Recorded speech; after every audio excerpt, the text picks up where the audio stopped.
Hello and welcome to the Book and Bean podcast. My name is Majesta Dawn, first-time author of the book Supernatural Supermom, which is being released on June 10th. And today we have Stephanie DosSantos with us. She is an amazing author. Her first book is Talin in the Tree, The Legend. It was released in 2020.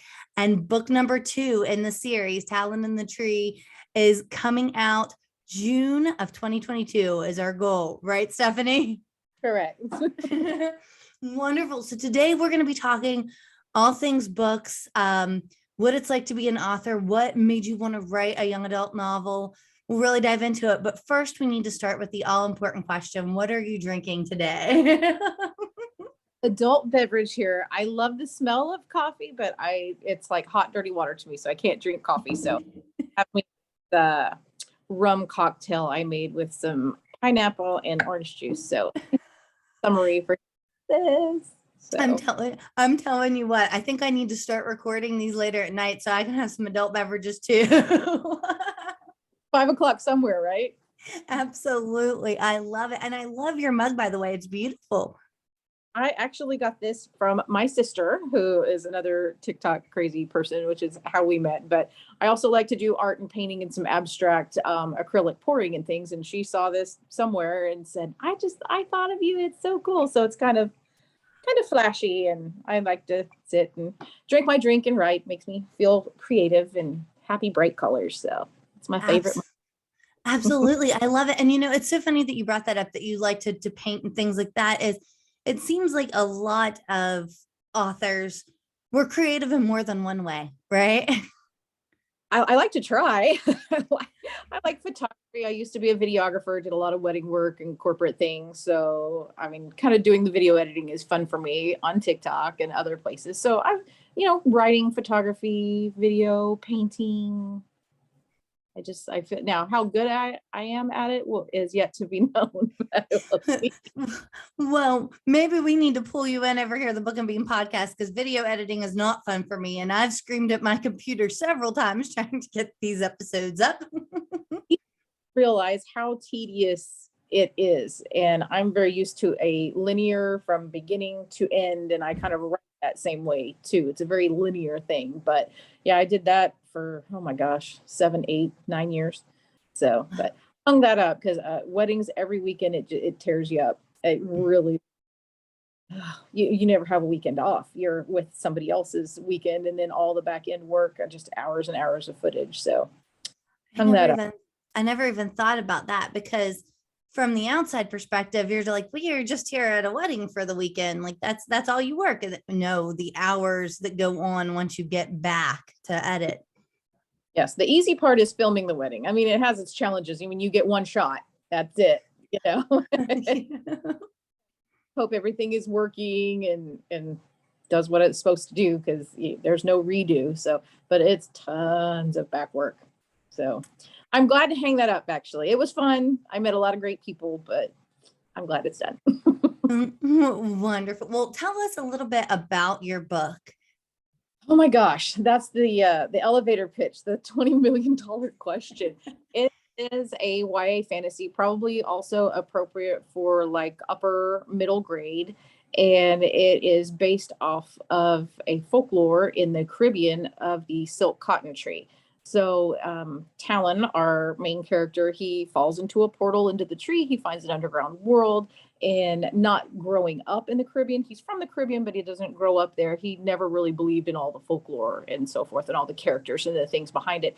And then he meets those characters under the tree and all of the things that he has to deal with and try to convince everybody that I really went in the tree and this is real. And then learns that he is, I'm sorry, my messages are going up, that he is the new island's healer. And so that has been a role that's been vacant for like 3 generations, and how he balances life above and below ground. So very classic portal fantasy. Oh my gosh. So let's get off of TikTok. I don't know. There we go. All right, I was trying to close my my messages that were coming through. I'm like, I'll get to that later, and it opened it. I'm just gonna let them go. Hopefully it's but that is Talin in the Tree, and it just goes on. It's hopefully supposed to be a 5-book series if I can pull that together and talk it's his dealings and with all the different folklore characters. Like each book will kind of highlight a little bit of a different character and his challenges and what he needs to do. So Wonderful. man. That is amazing. I love it. Now, I love when I was reading your blurb, I like that it's described by young adult readers as Harry Potter meets the Chronicles of Narnia. I thought that was such a good description, and it really draws you in. Like I'm ready to read now, right? I sure hope so. That was told to me. I had a few beta readers. Some are friends and some are family, obviously, because I didn't have a big following, of course, starting out. But that's how their kids had described it. Now, whether it was because they just read Harry Potter, I don't know. But I can see a little bit of that because there is a mentor character that Talin has to meet, and that kind of, I guess he could give off Dumbledore vibes, maybe, but the very old, very wise Papa Bois. So, and his friendship with him, and it's the mentor, student, teacher trope, the chosen one trope, that kind of thing. Wonderful. That's so interesting. Now, what was it that made you want to write this book? Like, where did this idea come from? And then you're like, I have to get this out on the page. It didn't come about until I made a trip to the Caribbean. I've always loved writing. Started, of course, in high school with poetry and the angst of being a teenager and short stories things. Wrote for the school newsletter, sent in an article to a local newspaper about the search and rescue team I was on, and would you like to run a story? And they said, this is great. Would you like to write for us? So I was like, oh my gosh, I got a job at the newspaper from an unsolicited article. And then life happened, and I've been in the medical field for like over 20 years. I'm like, I need to write again. And so I just didn't know what I wanted to write about. I know I wanted it to be fiction. And then my husband and I went to Antigua to get married, and our driver was also showing us things on the island, and this is this, and et cetera, et cetera. It was the second time we'd been to Antigua, and he said, now this tree here, this is a silk cotton tree. And a lot of the kids after school or families, they would go and tell the tree their secrets, or if they were having a bad day or something was going on, they would just come and talk to this tree. And I was thinking, can you imagine how many stories this tree has heard, from all of these people? And so I was going to write a book about that, with thinking that the tree, as you read it, would be like a wise old grandfather and the stories. And then at the end, you find out it's a tree. And I thought, I don't know if that would work. I couldn't pull it together. I tried it. I'm like, no. But the more I researched about the silk cotton tree and all the folklore around it, then the wheels started turning, about how it, has an underground world, and it houses spirits, and it this and it that, and all the characters. So then I was like, well, what if somebody went under the tree? What would they find? And it just snowballed from there. So it actually came from a trip to the Caribbean in Antigua, but it pulls in folklore from Jamaica and Trinidad and Tobago and St. Lucia and all of those, just kind of in that area, the Caribbean area. Now, I don't think there's too many books out like that. It's more of a folklore retelling. The Jumbies by somebody Baptiste, I can't remember her first name now, is about the only one I think of. And then there is one other one, Papa Bois and I can't even remember the name, but I only found two fiction books. And so I thought, well, maybe that's something that will take off. It's different. And so we gave it a go. So it came from a trip in the Caribbean. That is amazing. Like, to go there to see it too. I'm sure it made it so much easier to then tell the story. You've seen it with your own eyes. You've been there. You've researched the folklore. I love that, because I'll be honest with you, when I read your book blurb and was researching about you, I didn't realize that this was based on folklore stories, like that these legends are out there, right? So yeah, I the blurb could use some work probably if you did not get those vibes. So we need to relook at that and rehash that. I mean, it's an 80,000 word book, and it's those 200 words at the end, or maybe at the beginning, on how you write. Those are the hardest words to write, without giving the entire story away, trying to hook. And so it's so funny that you said that, because one of the other authors that I spoke to, we had the same conversation. Like, I can sit down and type out 70, 80,000, 90,000 words, no problem. Ask me to write a book blurb and I'm running the other way. I know, I've done a couple of TikTok lives with people, and they've talked about that. And then Brian Cohen pops in and he waves, and I was like, that's your guy. And I'm like, I thought that, okay, because of my day job, I work in sales, I coach salespeople, like sales and marketing is what I do. So I'm like, okay, I'll be able to write a blurb easy. Like it's just selling the book. Mm-mm. By the end, I was so frustrated. I told my publisher, you write the blurb. I'm not doing it. Oh, it's true. It is the hardest one to write. It is, without giving everything away, but still want people to come in and grab it. Yes, absolutely. Well, tell me, I know you said that you wrote in high school and did a lot of poetry, which I think a lot of authors, if we're all being honest, when we went through that angsty teenage phase, we all tried our hand at poetry. Guilty, right? Totally. About a year ago, I found my big stash of old paperwork, and I sat and I laughed and I giggled and I was like, this is TikTok gold right here.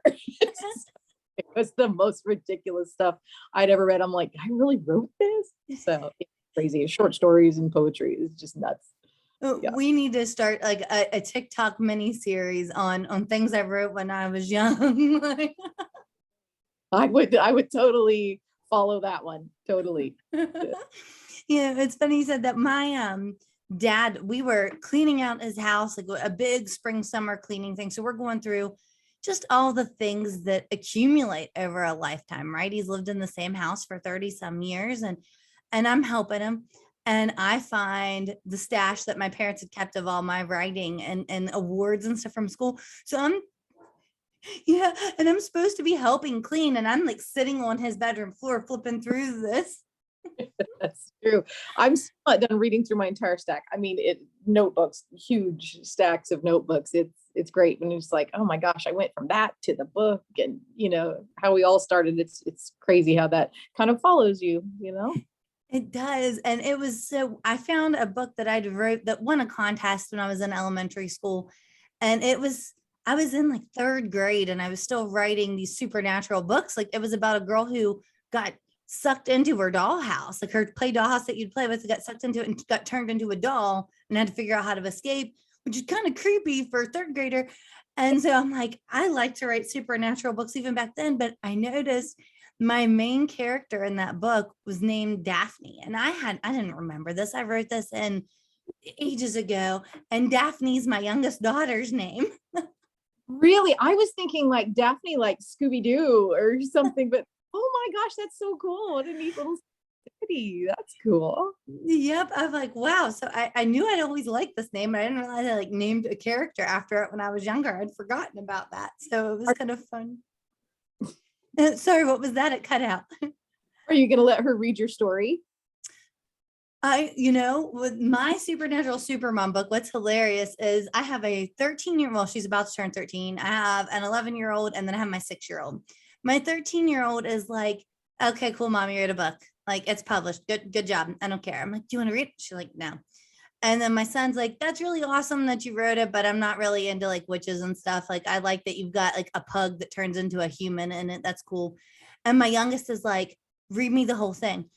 And she sat there with me. She's 6. And the evening we got the proof copy back, she sat for 4 hours and made me read the entire book out loud to her.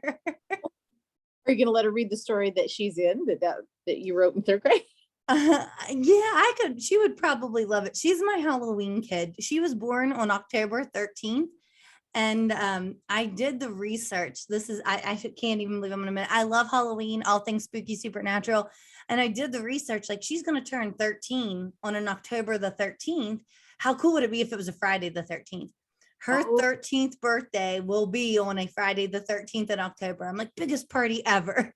You have to do an awesome party for that. That is cool. That is very cool. Yeah, so she loves all things spooky. I think just because October's been a fun month because it's her birthday month, And I know this is your podcast and you're doing the questions, but I want a really quick blurb on your book because it sounded very cool on TikTok. I haven't got to look up your stuff, and you're getting ready to release your book. So give me a quick blurb here.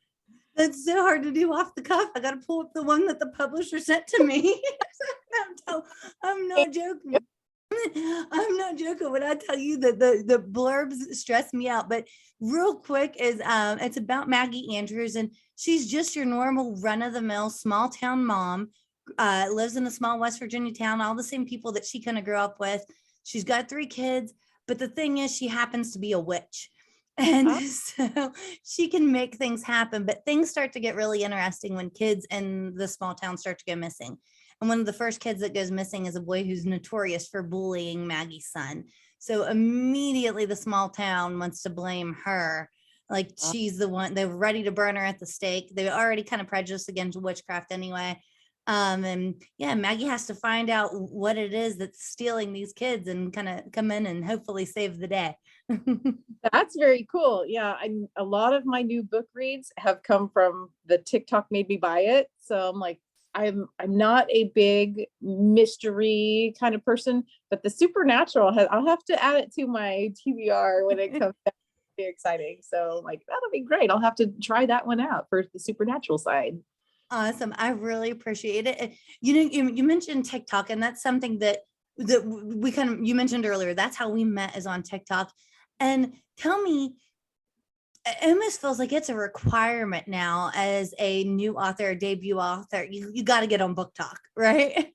That's what I'm hearing. I haven't seen a gigantic increase in sales because I run Amazon ads and so forth. And also people are realizing, you know, when they get to the book, it's a series when it says book 1 on the cover. Mm-hmm. And so I've also heard from a lot of the podcasts and things that I follow that a lot of people won't buy until you have 2 or 3 out. So I was like, okay, don't get too, you know, bummed out if you don't, oh my gosh, you know, your bestseller first book, you know, let's be realistic here. So I'm like, okay, let's get these other books out and see what happens. But the only thing that I've really seen and also hope to see on TikTok is I'm doing a Hello Books promo May 13th. So if anybody is on a list for Hello Books, the book will be free.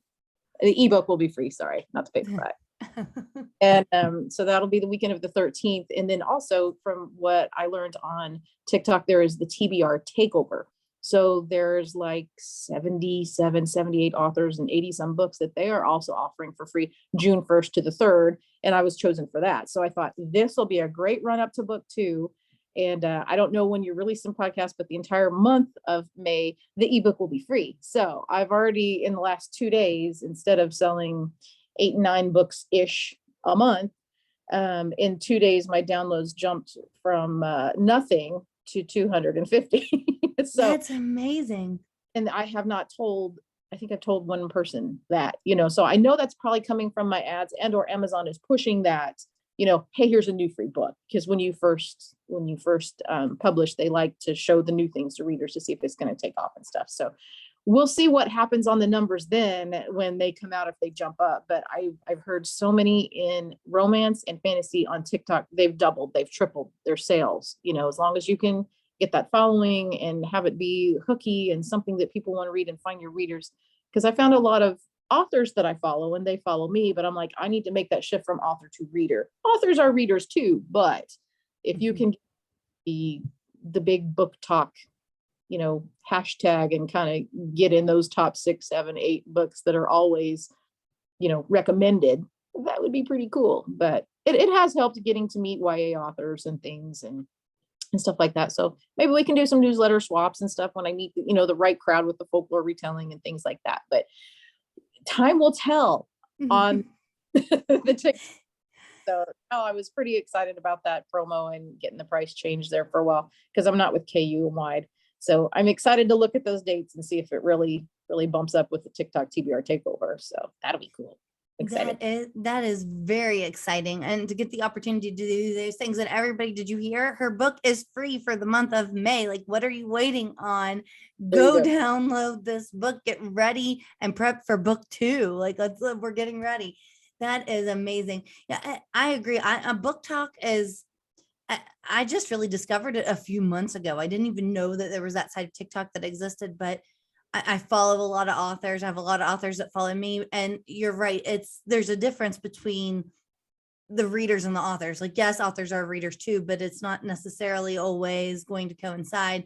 And that's the struggle. And I hadn't even thought about it, but when you say that, it is always the same 4 or 5 books that you see the book talkers who read kind of recommending and shouting out. So it's how to get one of those coveted spots, right? indie authors some love here.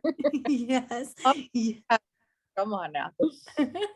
So, so tell me, Stephanie, tell me what your publishing process was like. What was that like when you decided, okay, I am putting this out into the world?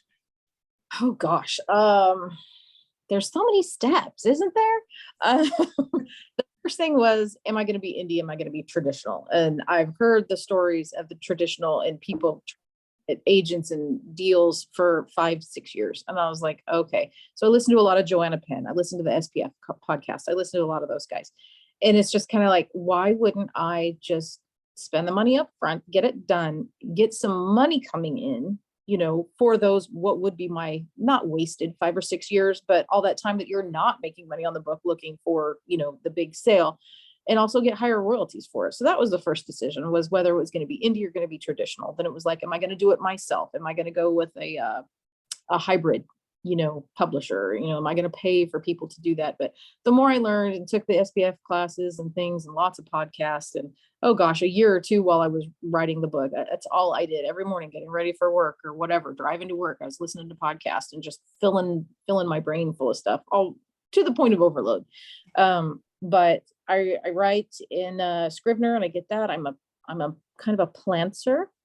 So I have little bulleted points of things that I like to happen. But again, it comes back to that video, that linear, I got to go in order and what's going to happen. So I'm mostly a pantser, but with loose bulleted points. And then I have a cover designer, because there was no way, even with me feeling artsy, that I was going to tackle a cover. I knew the picture that I wanted, and it's all photoshopped and so forth. I knew I wanted to do that. And then I format in vellum. I've also got Atticus, but haven't played much in it, but that's been great. And I actually had dinner with a friend last night that I hadn't seen in about 10 years. I'm originally from Kansas and now in Texas, and she's one of my Kansas buddies. She's like, I'm gonna be in Austin. Let's have a drink. And I'm like, do you have my book yet? I'll bring you my book. And she's like, oh my gosh. And when we talk books, and she goes, please don't take this the wrong way. She goes, but it looks like a real book. It's the words that we use. So if you do it right and you get your edits and you do your things, you can't really tell the difference. And, I do the ISBN numbers like everybody does. You can't tell an indie book from a trad book these days, usually. Yeah. I wanted it to be competitive, and I wanted it to look good and read good and all of that. So that's kind of my process in a nutshell, without going into terribly too much detail. Are you the same? Yeah, I've found an indie publisher that well, they found me on TikTok. And so she took care of all the formatting and the editing, thank goodness. But it's so amazing to me how years ago I released a children's book under my real name, not my pen name, although Majesta is my real first name. Don't come at me. And Dawn is my middle name. It's just my pen name. But I released a children's book that we wrote for my daughter called We Chose You, because my oldest is adopted and there was no real books out there for none that I felt like showed that, hey, we chose you. This is a good thing, right? Like we adoption is not this bad thing. It's a good thing. And I published it myself. It was self-published, right?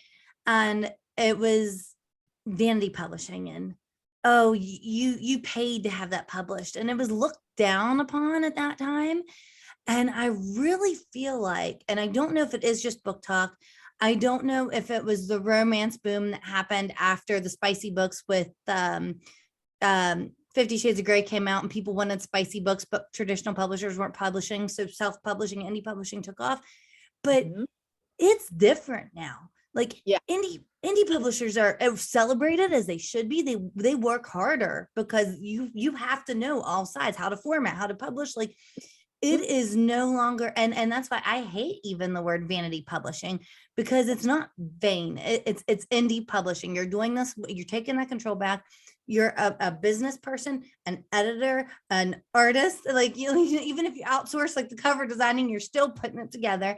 I love that that's changing in our world now. Like now this is something that we celebrate and cheer each other on for. Oh yeah, the SPF guys are like, never been a better time. I'm sure you follow them. So most indies do, but It's a huge learning curve, and it's almost, you are maybe more in the know of some of the sides of publishing, minus, some of the intricacies of trad pub, but it's like, all sides, and tell your book more than nobody, you are, so if you can have control of that, it's even better. Yeah, and absolutely. That was one of the struggles. The first publisher that came to me and wanted to publish Supernatural Supermom, they read the sample, they're like, we love it, we want to publish you, great. And then they're like, but where's the romance? Like, where's the spice? And I'm like, this isn't a spicy book. It's not a romance book. I mean, yes, she's married, but the storyline is not around her and her husband's relationship, right? And like, we're going to need you to put some spice in that. And I'm like, these characters are so closely related to, I have nothing against spice, love spicy books, but I just don't write it. That's not my strong suit. So I actually lost my contract with that first publisher because I wouldn't put the spice in it. And luckily I got Reflective Line Publishing picked me up, and they did not make me make those changes, and I was allowed to have a lot of freedom. But that is one of the scary things, right? Is giving up that control. Basically, if a publisher says, we own your book, they can tell you what you have to put in and not. Yeah, that would probably, just because I am a little bit of a control freak, like a lot of indies are, that would drive me crazy. And I'm sure there's some people that are like, I don't want to mess with that. Here, I wrote the words, you take it and do it, and it works for them, and that's great. But boy, that's sure not me. But man, I'm glad you found somebody to keep the story how you wanted it, Yeah, cool. It's a crazy world out here, and in the book world it sometimes feels like, but yes, everything works out for a reason. Stephanie, I thank you so much for coming on today. Tell everybody where can they find you, where can they follow you, like what's the best place to stay up to date on all things going on with Talin and the Tree? Pretty cool. I'm so glad you called. It was great to talk to you. This will be fun, and I'm gonna subscribe to your podcast so I can follow along everybody else. We talked a lot about TikTok, so it's authorstephaniedosantos.com is my website. You can find me on TikTok, Instagram, Facebook, usually with all of those same handles, authorstephaniedosantos.com. So that is the easiest way. Wonderful. Well, everybody be sure to follow Stephanie, stay up to date so you can pre-order book number 2 as soon as it's ready. And unless you're absolutely insane, go get Talin Tree book 1 right now, especially if it, no matter when you hear this, but it's free right now. So go get it. And you know what? If you miss this and you're hearing it in June, it's still going to be worth it. Get it, that book. Well, so hope everybody enjoys it if they get it. So yes. Absolutely. Well, thank you so much, Stephanie, and everybody keep reading.